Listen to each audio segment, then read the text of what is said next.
My message is very simple. First of all, climate change is entirely natural. All the changes we've seen, and they're very small changes, are part of well-established long-term natural cycles. The idea that by changing our energy policy we can change the climate is just, I'm afraid, nonsense. The evidence is not there.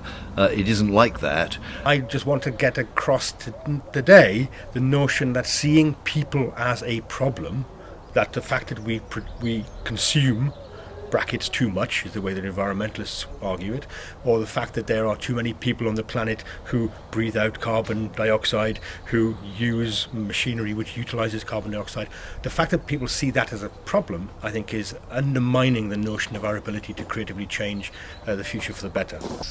Yeah, well, if you want to increase your carbon footprint, do so. I mean, it's fun. I mean, CO2 is the gas of life. If there's more carbon dioxide, all plants and agriculture is more efficient.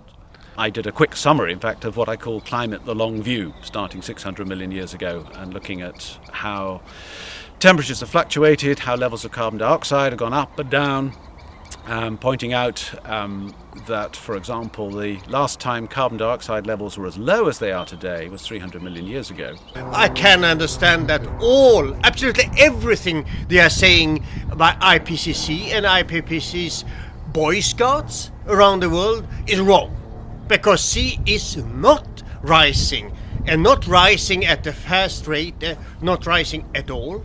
This is, I have been working very much in the Maldives. I've been in Bangladesh, and I have been all over the world. My talk this afternoon is going to look at extreme rainfalls and the myths and, for want of a better word, lies that are being spread around that extreme rainfall and flood events are increasing. Their impacts may be increasing, but that's a whole different story because of population, because of infrastructure damage. But the trends and the projections given on flooding and extreme rainfall is costing an awful lot of money for people, perhaps unnecessarily, and not enough concentration is being taken on proper design, proper prevention and adjusting. We have a government that has decided to spend a fantastic amount of money. The Climate Change Act is likely to cost about £700 billion. Put that in dollars, it's about $1 trillion over 40 years. This is an absurd amount of money on an entirely speculative scientific issue where the evidence is building up against the conventional view. Yes, it's true that a town or a city, for example, will have an urban heat island. It'll be warmer than the surrounding countryside as a general rule because of concrete, because of heating plants, because of factories, blast furnaces and so on. But this is purely local, and the wider climate simply absorbs it without the slightest flutter of an eyelid.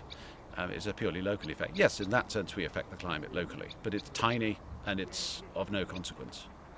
Ultimately, humanity is a creative force. The problem today is that we see ourselves as inherently negative, damaging, detrimental, harmful. These are the words that environmentalists kind of put on us.